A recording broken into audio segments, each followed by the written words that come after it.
kaibigan, ang mga nakalipas na taon natin sa institusyong ito? Parang kahapon lang, katat na ako mga graduate. Bawat araw na nadalangin ako, matapos na ang paghihirap. Pero ngayon, halos ayaw ko na matapos dahil mamimiss ko ang lahat. Naging mahirap ang paglalakbay ko bilang isang senior.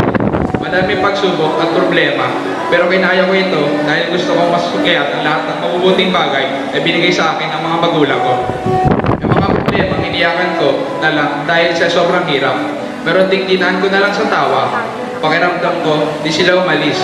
Patuloy pa akong dumating. Minsan, naisip ko na lang, matulog na lang ng matagal at kalimutan ang mga ito.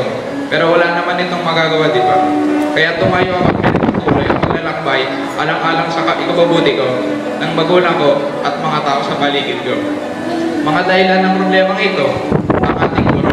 Ang mga guro nating parating andyan para magbigay ng mga takdang aralin, mga exams. Sakit man sa ulo ng ibang mga teachers ko, alam kong ginawa lang nila ang trabaho nila para maging tuwid at mabigyan ako ng maayos na edukasyon. Ma'am, sir, saludo ako sa inyo. Biruin mo, napagtyagaan niyo ako sa loob ng 10 buwan. 10 buwan kung saan puno ng pagsubok, sermon at kasiyahan. Nasaksihan ko din ang mga nabuong grupo. Nakilala ko ang Tropang Elemento, Papas, Chilaps, Tropa Kelias, Panay, TF, Egg Train, at 27, DNTC, The One Direction, G-Skirts, A3U, Best Friends, A-Team, at mga grupong palaging nandiyan para tawanan kapag nadapa ka, para paiyakin ka kapag trip nila, para asarin ka pag nandiyan na si Crush, para burautan ka.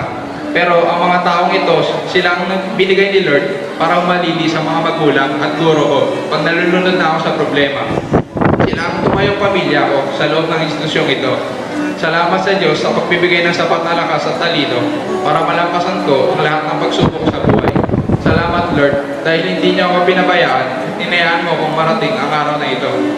Salamat sa mga magulang ko na nagbigay ng walang hanggang suporta, pagmamahal, kahit na hindi ako naging mabuting anak sa inyo. Salamat sa mga guro kung matyagang tumatayo sa klase para bigyan kami ng leksyon at sermon. Mga sermon na nagturo sa amin tungkol sa laro ng buhay. Mahal na mahal namin kayo lahat.